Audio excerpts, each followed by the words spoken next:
এবার ফেরিতেও কি ডিজিটাল করেছে দাদা? চলে গেছে ও তো ছাড়ছে। এ কুকড়াহাটি এটা আর হবে না, এটা আসবে, এটা যাবে। এই টিকিট এই প্রথমবার যাচ্ছি, কত 27 টাকা নিচ্ছে। ও ওইদিকে দ্বীপ দেখা যাচ্ছে না, কুকড়াহাটি। আমাদের নন্দীগ্রাম কোথায় ভাই? কোথায় নন্দীগ্রাম, কোথায় হলদিয়া? কিছুই দেখতে পাচ্ছি না, শুধু জল। দীঘা চলে এলাম না কি রে? হলদি নদীতে এসে সেদের দ্বীপ দেখতে পাচ্ছি না ওইদিকে। কত মানুষ চলে যাচ্ছে বুঝছো? এই স্ক্যানার করেছে, এটা খুব ভালো লাগলো, মেট্রোর মতন স্ক্যানার করেছে আর কি। 27 টাকা নিল, উড়ে চলে গেলে আমাকে আবার টিকিট কাটতে হবে। ভালো করেছে। আমি প্রথমবার ফেরি বেরোচ্ছি আজকে, আমি প্রথমবার এই ভ্যাসেল জার্নি করতে চলেছি। মানে অনেকবার ভ্যাসেলে চড়েছি, উঠেছি, কিন্তু কোনোদিন ওই যাইনি আর কি, মানে প্রয়োজন পড়েনি তাই যাইনি। আজকে এই প্রথমবার যেতে চলেছি, জানি না ভয়ও লাগছে একটু, অনেক বড়। আমি ওইদিকে পাহাড়ই দেখতে পাচ্ছি না কিছু, মানে আমাদের নন্দীগ্রাম হলদিয়া আমি কিছুই দেখতে পাচ্ছি না, শুধু নদী দেখতে। মানে দীঘা চলে এসেছি, মানে কোনো স্ট্রেসই নেই। হালকা হালকা দেখা যাচ্ছে ছোটো ছোটো ওইদিকে টাওয়ারগুলো, কিন্তু তেমন একটা খুব বেশি দেখা যাচ্ছে না। ওইদিকে আরেকটা চলে এসছে, হয়তো যাবো। এখানে যেটা ভালো দেখলাম সেটা হচ্ছে টিকিট করেছে আর কি, 27 টাকা নিল, যেটা হয়েছে মেট্রোর মতো এরকম টিকিট করেছে আর কি। স্ক্যান করলে যেরকম মেট্রোতে ঢোকানো হয় সেরকমই আর কি। এটা কুকড়াহাটি যাবে, চলো। কত মানুষ যাচ্ছে। ও ওয়াও, এটাতে যাবো। এটা বড়টা চলে গেল গো, মিস করছি, মিস। এইদিকে পেছনে একটা আসছে, আর জাহাজ।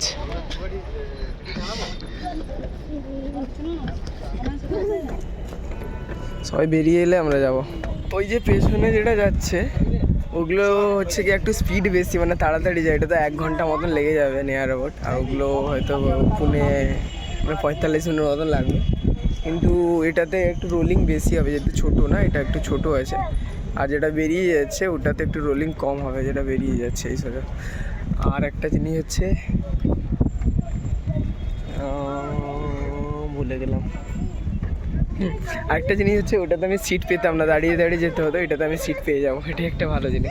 এগুলো হচ্ছে নগর, আমি জানি, যদিও ছোটোবেলায় পড়েছিলাম, দেখেওছি।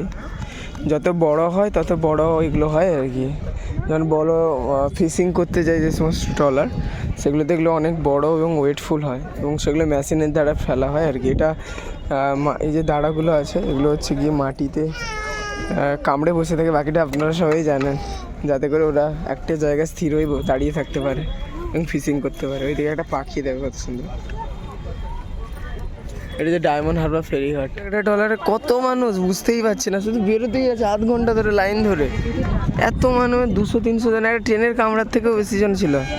আরও মানুষ বসে আছে দেখো, বেরোচ্ছে ওই দিক থেকে লাইন ধরে।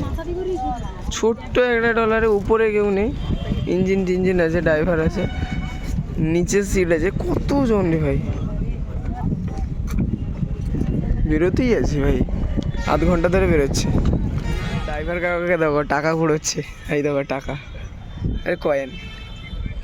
মানে অনেকে যখন এইটা পেরোপার হয়, মানে ভেরি যখন পেরোয়, তখন অনেকে নাকি এই জলে নাকি খুচরো কয়েন টয়েন ফেলে দিয়ে যায় আর কি। তো সেটাই চুম্বক দিয়ে ধরার চেষ্টা করছে উনি। এখান থেকে টেনে টেনে নিয়ে যাচ্ছে, একটা দুটো লেগে যাচ্ছে, সেটা এক্ষুনি তুললো চোখের সামনে। অনেকেই নাকি এরকম নদী পারাপার সময় 1 টাকা 2 টাকা কয়েন এখানে ফেলে দিয়ে যায় আর কি। মানে ওই এটা ব্যাপার বলে না যে যেন সুস্থভাবে বা ভালোভাবে ওই দিকে পেরিয়ে যেতে পারি, নদী তো কখন কি হবে সেই ভয়টার জন্য হয়তো দিয়ে দেয় আর কি সবাই। আমিও ভাবছিলাম যে দেবো না, তো ভাবলাম না, এই টাকাটা কোনো গরিব মানুষকে দিলে উনি খাবেন, কুড়িয়ে তো নিচ্ছে সামনে,